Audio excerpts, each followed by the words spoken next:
सुबह की पहली किरण से उठने वाली मीना जी आज भी जल्दी उठ रोज़ के कामों में व्यस्त हैं। समय का पहिया भी चल रहा है, पर वो अब पहली जैसी चुस्त नहीं रहीं। बात बात पर खींच जाती हैं, अपने आप ही से बातें करती रहती हैं। कोई सुनने वाला जो नहीं है। दोनों बेटे बहुएं और बेटी सब अपने अपने परिवार तक ही सीमित हैं। छुट्टी में आते हैं और अपनी व्यस्तता की कहानियाँ सुनाते हैं, पर उनसे कोई नहीं पूछते कि बूढ़े माँ और बाप को क्या चाहिए। मीना जी घर बाहर दोनों का काम अकेली संभालती हैं। पिछले महीने भर से उनके हमसफ़र साथी समर जी बीमार हैं और उनके स्वस्थ होने में समय लग रहा है। ना दिन का आराम है, ना रात का। आज रविवार है, कल भी बच्चों ने ना आने का बहाना बना दिया था और आज भी वादा करके अभी तक नहीं आए। कितनी अकेली हूँ मैं, क्यों भगवान मुझे इतना अकेला क्यों कर दिया। और फिर रोने लगी। समर जी को मीना जी की सिसकी भरी आवाज़ आई तो वह उठ बैठे।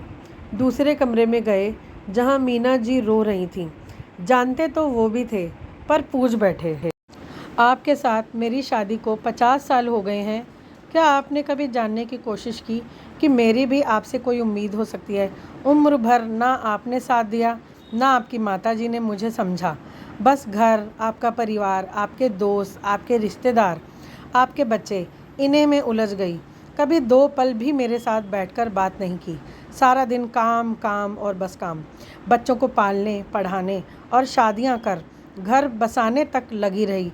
और अब समय आया तो ना बच्चे साथ हैं, ना आप। सारा दिन घर बाहर का काम देखते देखते थक जाती हूँ, पर साथ देने वाला कोई नहीं। थोड़ा सब्र कर लेती अगर आप ठीक होते। कम से कम मेरा साथ तो देते।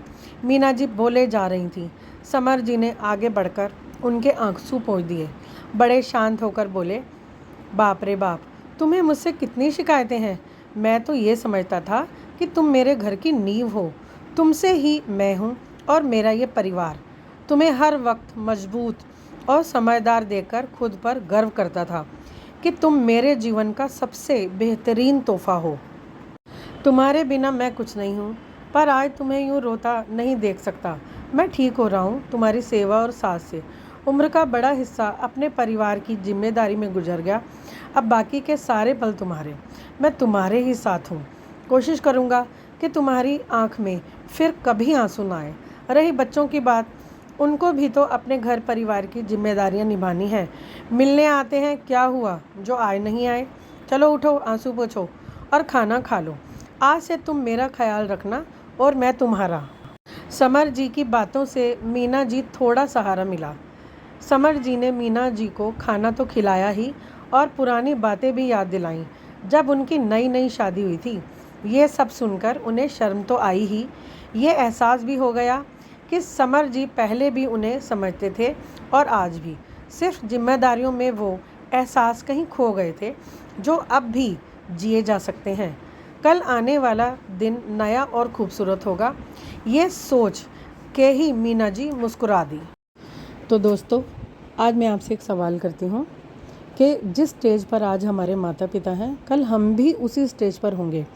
तो क्या हमारे बूढ़े माता पिता का, जिन्होंने सिर्फ हमारे लिए अपना सब कुछ वार दिया, उन्हें थोड़ा सा ध्यान, थोड़ी सी केयर देना गलत है? तो आपके सुझाव और राय मैं कमेंट बॉक्स में ज़रूर पढ़ना चाहूँगी। अगर आपको मेरी कहानी पसंद आई तो प्लीज़ लाइक करें और मेरे चैनल आओ कहानी सुने को सब्सक्राइब करें।